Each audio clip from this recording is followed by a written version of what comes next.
मैं लिज़ी कुमार आज की इस महफ़िल गुफ्तगू में फिर से आपको रूबरू करवाती हूँ एक नए आत्मबोध से।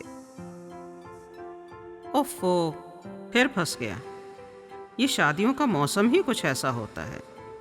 इन दिनों में ट्रैफ़िक जैम बहुत ज़्यादा होता है। किसी तरह निपटते निपटाते मैं यहाँ तक पहुँचा हूँ। यहाँ आज हमारे एक मित्र मिस्टर गोपाल कृष्णन के बेटे की शादी की पार्टी है। काफ़ी शानदार सजावट करी हुई है। इतनी ड्राइविंग के बाद थक गया हूँ। हाथ में एक ग्लास जूस लेकर उसी पार्टी लॉन के एक कोने में मैं खामोश अकेला बैठ जाता हूँ। यहाँ से पूरे लॉन का नज़ारा बहुत साफ दिखाई दे रहा है। ओहो, कुछ दूरी पर मिसेस सुब्बलक्ष्मी बैठी हैं। क्या बात है, मिसेस सुब्बलक्ष्मी अपना सर खुजा रही हैं, कुछ हैरान परेशान सी हैं। और साथ में कौन है इनके? मैं पहचान नहीं पा रहा हूँ। अरे, यह तो अपने आंसू पोंछ रही हैं। हम तो समीर हैं।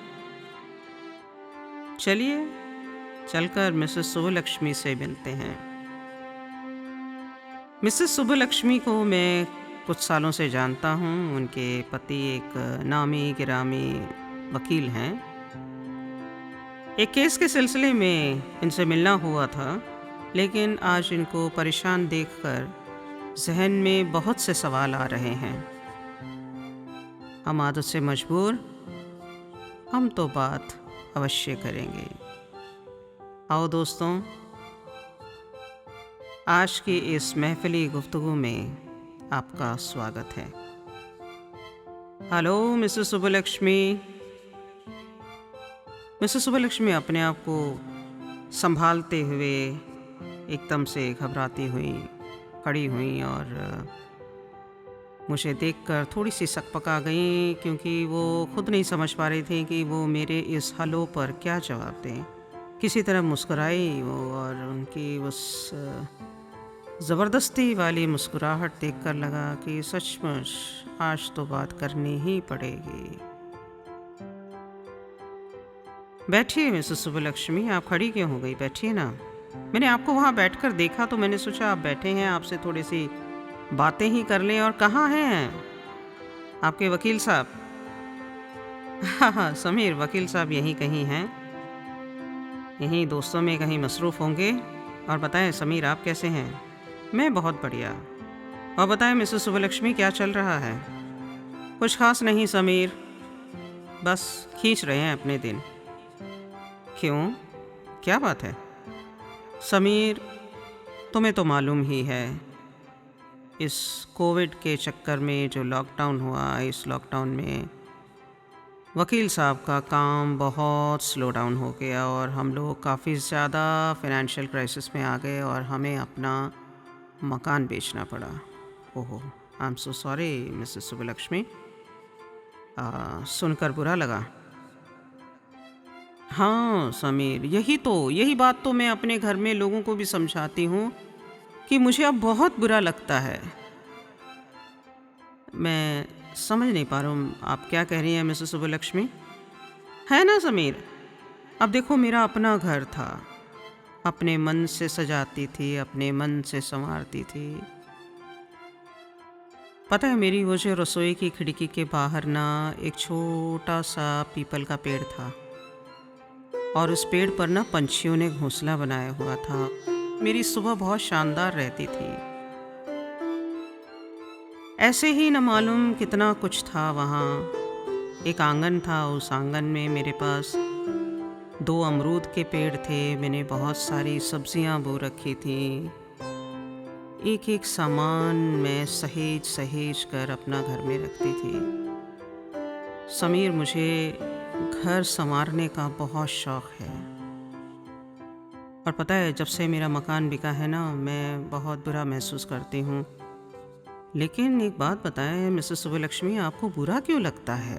कोई बात नहीं, एक मकान बिक गया, आप दूसरा ले लेंगी, इसमें क्या परेशानी वाली बात है। हाँ समीर, मेरे पति भी यही कहते हैं कि हम दूसरा मकान ले सकते हैं, अब वो जल्दी ही ले भी लेंगे।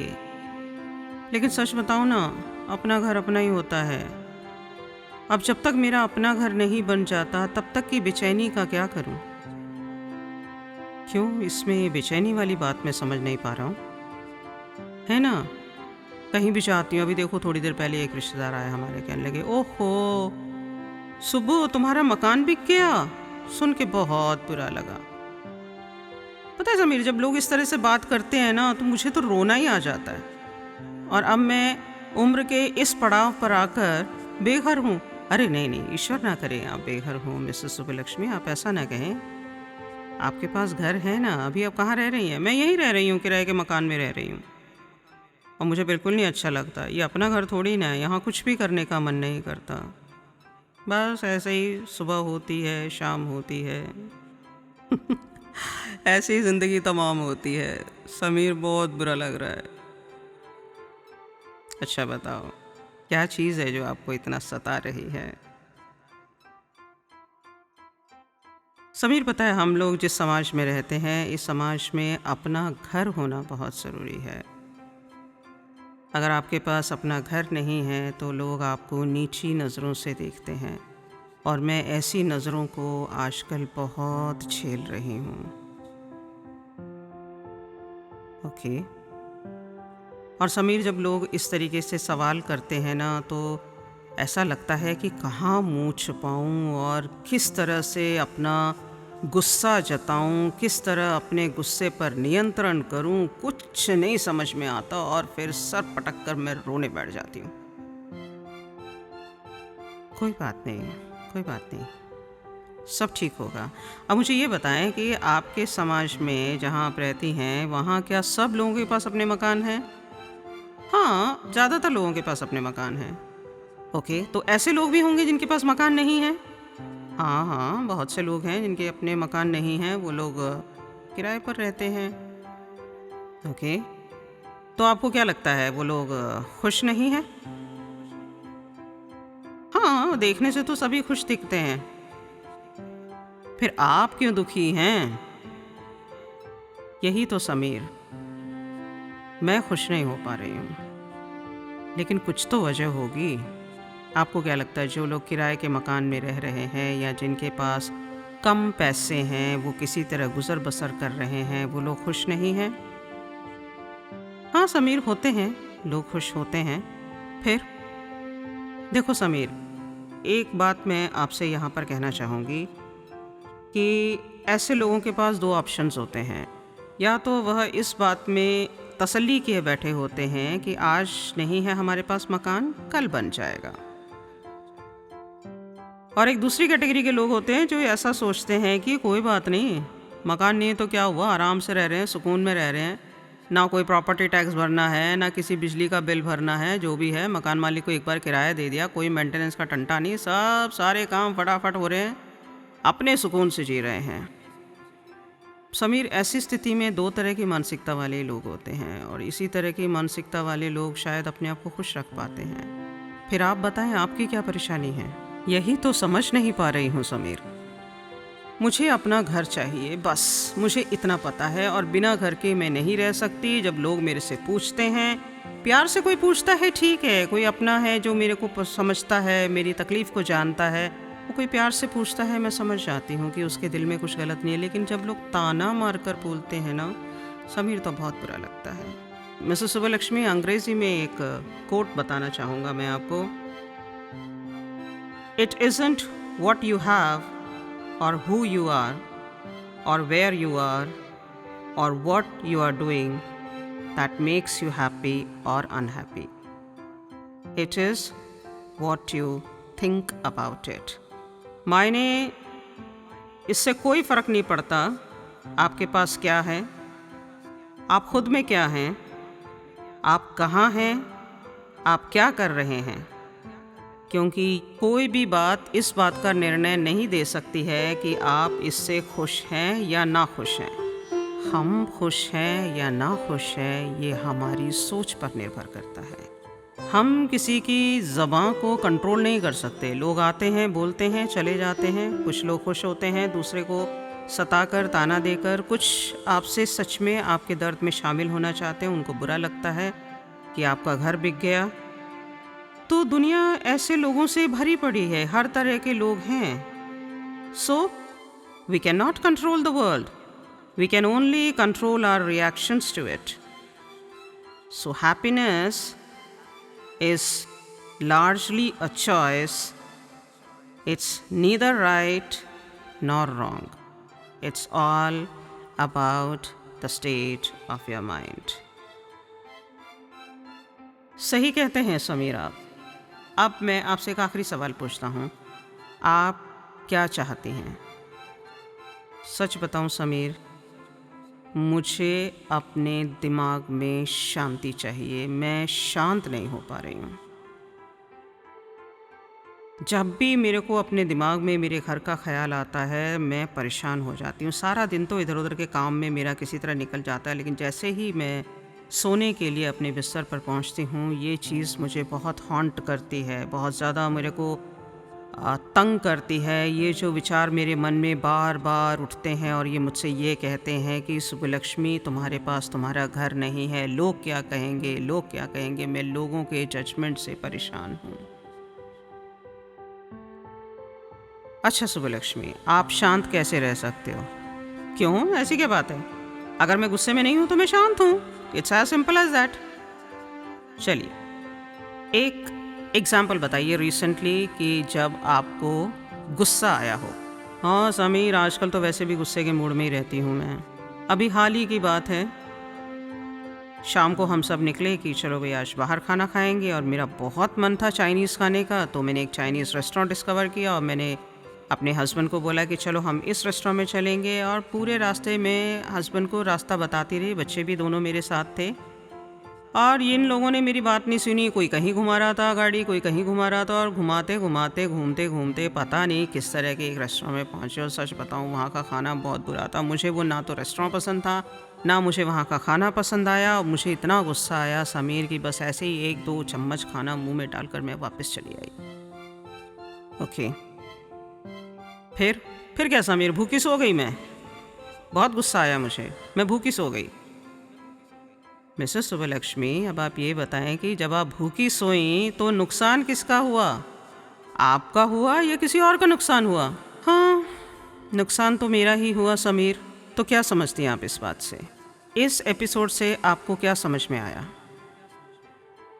क्या समझना है?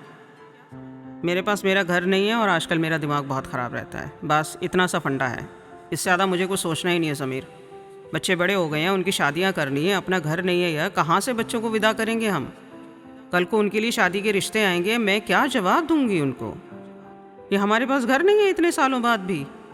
अच्छा एक बात बताएं आप, आपने मुझे अभी थोड़ी देर पहले बताया कि 2 तरह के लोग हैं जिनसे आपको आपके मकान को लेकर रिएक्शन मिलता है। एक तो आपके वो अपने लोग हैं जो आकर आपको कंसर्न दिखाते हैं, आपको दुख जताते हैं, वो आकर आपको सांत्वना देते हैं कि आपकी सारी समस्या सुलझ जाएगी।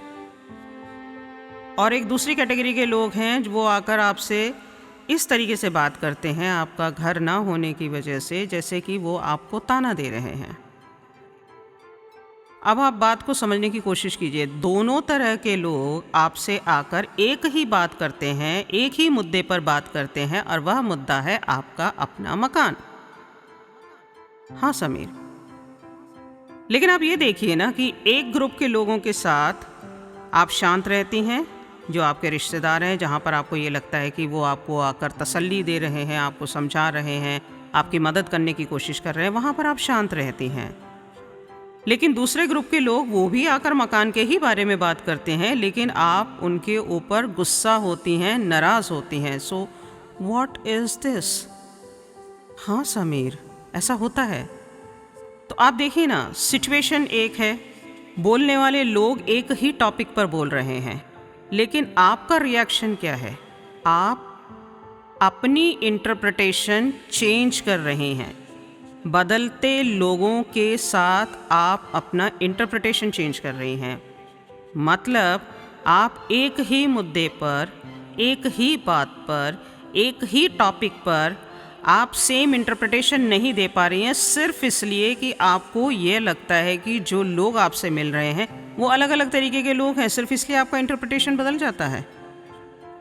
ओ my god Sameer, oh yes you are right, हाँ ऐसा हो रहा है। चलिए अब फिर उसी रेस्टोरेंट वाली बात पर वापस चलते हैं। अगर आपको उस दिन घटी उस घटना को या फिर उन कुछ घंटों को फिर से जीने का मौका मिले तो आप क्या करेंगे? करना क्या है समीर? अगर मैं इस तरीके से अगर उस जगह पहुंचती तो मैं अपने परिवार वालों से मैं प्यार से कहती कि देखो जी, मुझे तो यहाँ का खाना पसंद नहीं है, मुझे ये जगह भी नहीं अच्छी लग रही है, तो क्यों ना हम कहीं और चलें, कहीं और बैठते हैं। और क्या करती हैं आप? फिर हम कहीं और जाते, कहीं और बैठकर खाना खाते। और क्या कर सकती थी आप समीर? हाँ, वापस घर आ सकती थी, घर आकर अपनी मर्जी का खाना मंगवाती और घर पर बैठकर अपने बच्चों के साथ हंसी खुशी उस खाने को एंजॉय करती। एग्जैक्टली। तो अब आप ये देखिए कि आपके पास सिचुएशन सेम है, सेम सिचुएशन पर आपने दो डिफरेंट तरीके की इंटरप्रिटेशन दी है। तो क्या लगता है, आपका रिस्पॉन्स ज़्यादा मायने रखता है या लोगों का कहना ज़्यादा मायने रखता है? हाँ, यू आर राइट समीर, मैं अपना रिस्पॉन्स संभाल सकती हूँ, वो मेरे बस में है। कोई आकर मुझसे क्या कह रहा है, मुझे उससे कोई फ़र्क नहीं पड़ना चाहिए, क्योंकि मेरा अपना रिस्पॉन्स यानी मेरी प्रतिक्रिया कैसी है इस पर मेरा नियंत्रण है। मैं किसी और को अपनी ज़िंदगी का रिमोट कंट्रोल क्यों दूँ? नहीं नहीं नहीं नहीं नहीं नहीं, ऐसा नहीं हो सकता। बिल्कुल सही कहा समीर आपने। एक बात बताएं मिसेस सुब्बलक्ष्मी, भगवान जी में भरोसा रखती हैं आप? हाँ समीर, कितना? कितना मतलब? हाँ, अपने ईश्वर पर कितना भरोसा रखती हैं आप? 100%। ये भी कोई पूछने की बात है? नहीं नहीं नहीं, 100% बोलने से पहले एक बार सोचिए। 0%, 1%, 5%, 20%, 80%, 100%। नहीं नहीं समीर, 100% भरोसा है मुझे अपने ईश्वर पर। तो एक बात बताऊं, आज लिख कर रख लीजिए कहीं। पेन और पेपर है आपके हाथ में? हाँ हाँ बिल्कुल है समीर, लिखिए फिर। और ये जो मैं आपको लिखवा रहा हूँ, इसको कहीं भी ऐसी जगह लगाइएगा, पोस्टर बनाकर, जहाँ ये आपको दिखाई दे। चाहे आप अपने किचन में लगाएं, चाहे अपने कमरे में अपने स्टडी टेबल के ऊपर बुलेटिन बोर्ड पर लगाएं, चाहे अपने क्यूबिकल के अंदर लगाएं, कहीं भी लगाएं। ये ऐसी जगह लगना चाहिए जहाँ आप इसको दिन में कई बार देख सको, पढ़ सको। ठीक है समीर, डन। आपने कहा और मैंने मान लिया। चलिए लिखिए, God's plans are always better than mine. Oh my God, Sameer, that's amazing. तुमने बिल्कुल ठीक कहा। ईश्वर जो हमारे लिए करते हैं वह हमेशा अच्छा करते हैं। हम ईश्वर की संतान हैं, हम ईश्वर के बच्चे हैं। वह जो कुछ करते हैं हमारे अच्छे के लिए करते हैं। हाँ, समझ में आ रहा है समीर मुझे। बस इतनी सी बात। अब क्या करना है आपको? हाँ समीर, मैं समझ गई। अब मैं सारी फिक्र छोड़ दूंगी, सब कुछ मैंने अपने परमात्मा के हाथ में सौंप दिया है। अब मैं सिर्फ प्लानिंग करूंगी। काम तो करना पड़ेगा ना अब अपना घर बनाने के लिए। So I will start planning and I leave the rest into the hands of the Almighty. क्या लग रहा है? बस मज़ा आ गया समीर। कितना अच्छा लग रहा है इस वक्त। ऐसा लग रहा है सिर के ऊपर से बहुत भारी भरकम बोझ उतर गया। अब कोई आके बोले मेरे आगे कि हाय तुम्हारे पास मकान नहीं है, बैंड ना बजा दूं मैं उसका? नहीं नहीं नहीं नहीं, हाँ मिसेस सुब्बलक्ष्मी, ऐसा मत कीजिएगा प्लीज़। हाँ, मेरे कहने का मतलब कि अब मैं अपने आप को संभाल सकती हूँ। मुझे मेरी भावनाओं पर नियंत्रण है, मुझे मेरी प्रतिक्रियाओं पर नियंत्रण है। बस सब ठीक हो जाएगा। जैसे आपने कहा कि बस सोच बदलनी है, बदल ली मैंने मेरी सोच। इसी वक्त से, अभी से मैंने अपनी सोच बदल ली Sameer. Thank you so much. अच्छा हुआ आप मुझे मिल गए और आज फिर से ज़िंदगी को एक नए नज़रिए से देखने का मौका मिला। Thank you once again. तो दोस्तों, यहाँ तक थी मेरी और मिसेस सुब्बलक्ष्मी की गुफ्तगू। मिसेस सुब्बलक्ष्मी अपने घर के लिए परेशान थी। सच बताएं, ये परेशानी सिर्फ इस उम्र तक नहीं सीमित होती है, या फिर इस उम्र से बड़े लोगों को होती है, या इस उम्र से छोटे लोगों को होती है। एक जो छोटा बच्चा 3 साल का अपने बैग से अपने क्रेयॉन्स निकाल कर अपने स्केच को कलर करने बैठता है, वो भी परेशान होता है। ओहो, अच्छा नहीं बना तो मेरी मम्मी क्या कहेगी, मेरी मैम क्या कहेगी, ओहो जो बगल में लड़की बैठी होती है ना मेरी, उसकी ड्राइंग कितनी सुंदर है, वो क्या कहेगी। उसका भी यही हाल होता है। 50 की होने चली हैं सुब्बलक्ष्मी, आज भी उनकी वही मानसिकता है जो मानसिकता एक 3 साल का बच्चा लिए हुए है, और हम सब इसमें जीते हैं। इस मानसिकता के साथ हम सब जीते हैं, लेकिन हम यह फ़र्क नहीं समझ पाते हैं कि ये जो हम इंटरप्रिटेशन करते हैं, यानी कि किसी की बात को समझते हैं, समझने का जो तरीका है, उसको अपने अंदर ग्रहण करने का जो तरीका है, वह हम अलग अलग रखते हैं। किसी ने कहा तुम बहुत खूबसूरत हो, किसी का सुन के तो बहुत अच्छा लगता है, और किसी और का सुन के लगता है ओफ, इसने कह दिया ना बहुत खूबसूरत है, बस मैं तो गई, नज़र लग गई मुझे आज। यही इंटरप्रिटेशन होता है। कुछ नहीं दोस्तों, सिर्फ सोच बदलनी है, सोच का दायरा बदलना है, अपनी मानसिक अवस्था को बदलना है, और ज़िंदगी में जो कुछ भी होता है दोनों हाथ आगे बढ़ाकर उसको ग्रहण करना है और अपने ईश्वर को धन्यवाद कहना है। Now friends, how do you define happiness? Happiness is being content with what you have, living in freedom and liberty, having a good family life and good friends. मेरी इस कहानी को सुनने के लिए आप सभी को धन्यवाद। नमस्ते।